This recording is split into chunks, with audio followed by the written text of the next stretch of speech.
세월호 참사를 계기로 이루어진 정부 조직법 개정안이 어제 국무회의를 통과함에 따라 오늘부터 새로 생긴 부처가 본격 가동됐습니다.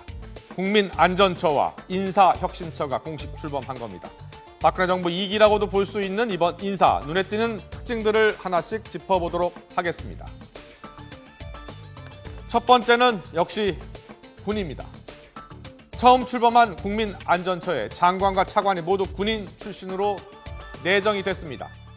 박인용 장관 내정자는 전 해군 대장 출신이죠. 이성호 차관 내정자는 육군 삼성 장군 출신입니다. 박근혜 대통령이 군 출신 인사를 선호한다는 것은 청와대를 보면 알 수가 있습니다. 전 국방부 장관인 김관진 청와대 국가안보실장, 전 육군 참모총장인 박흥렬 경호실장 등 청와대에도 이미 군 출신이 다수 포진해 있습니다. 이를 두고 또 군 출신 인사냐면서 경계하는 목소리도 있습니다. 재난 시에 일사불란하고 신속하게 대응할 수 있다는 장점이 있지만 한편으론 정책을 집행하는 과정에서 유연성이 떨어질 것이라는 우려도 나오고 있습니다. 또한 국민안전처 공용 조직이라고 불릴 정도로 거대한 조직입니다. 정원이 10,000명이 넘습니다. 이런 가운데 이 거대 조직을 군 출신 인사들이 군대에서의 리더십으로 접근했을 때 충분히 소통을 할 수 있을까 하는 우려도 있습니다. 두 번째는 인연입니다. 이번 인사에서 박근혜 대통령과의 특별한 인연이 돋보이는 인물이 있습니다. 바로 방위사업청장으로 내정된 장명진 국방과학연구소 전문위원입니다. 장명진 내정자는 박 대통령의 동기입니다. 그냥 동기가 아닙니다. 박 대통령과 장 내정자는 대학 때 2인 1조 실험 파트너였고 매일 도시락도 같이 먹다시피 했다는 이야기도 들립니다. 또 장 내정자가 국방연구소에서 근무할 당시 박 대통령의 아버지인 박정희 전 대통령을 직접 만난 인연도 전해지고 있습니다. 자신과 인연이 있는 장명진 청장을 발탁한 것이 박 대통령으로서는 논란의 소지로 불거질 수 있는 위험 요소일 수도 있습니다.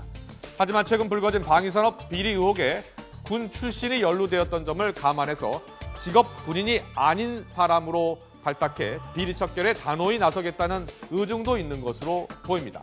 장명진 내정자는 국방연구소에서 무기체계 연구와 군수 분야 등 국방 획득 업무 전반에 관해서 정통하다는 평가를 받아왔습니다. 중책을 맡은 만큼 방산비리 척결이라는 과제를 제대로 잘 풀어주었으면 하는 바람입니다. 세 번째는 삼성입니다. 이번 인사에서 관료 출신이 아닌 인사가 또 한 명 있었는데요. 바로 인사혁신처장으로 지명된 이근면 내정자입니다.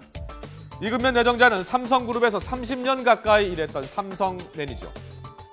특히 이 내정자는 삼성 SDS, 삼성전자 등에서 주로 인사 업무를 도맡았던 인사통으로 잘 알려져 있습니다. 공직사회에 혁신을 불러일으킬 인사혁신처장 자리에 민간인 전문가를 발탁한 것은 참신한 시도라는 평가와 함께 오너에 의해서 좌지우지되고 있는 기업과 공직사회는 다르다는 점에서 인사혁신처장 자리에 적합한지 의문이라는 우려도 함께 제기가 되고 있습니다. 박근혜 정부는 출범 초기부터 매번 인사 논란이 도마 위에 올랐습니다. 이번 인사를 두고도 야당에서는 비판의 목소리가 높습니다. 이런 비판과 우려를 모두 불식시키기 위해서는 새롭게 정비된 정부 조직법과 함께 각 수장들이 모두 자기 자리에서 국민들에게 신뢰를 주는 역할을 해야 할 겁니다.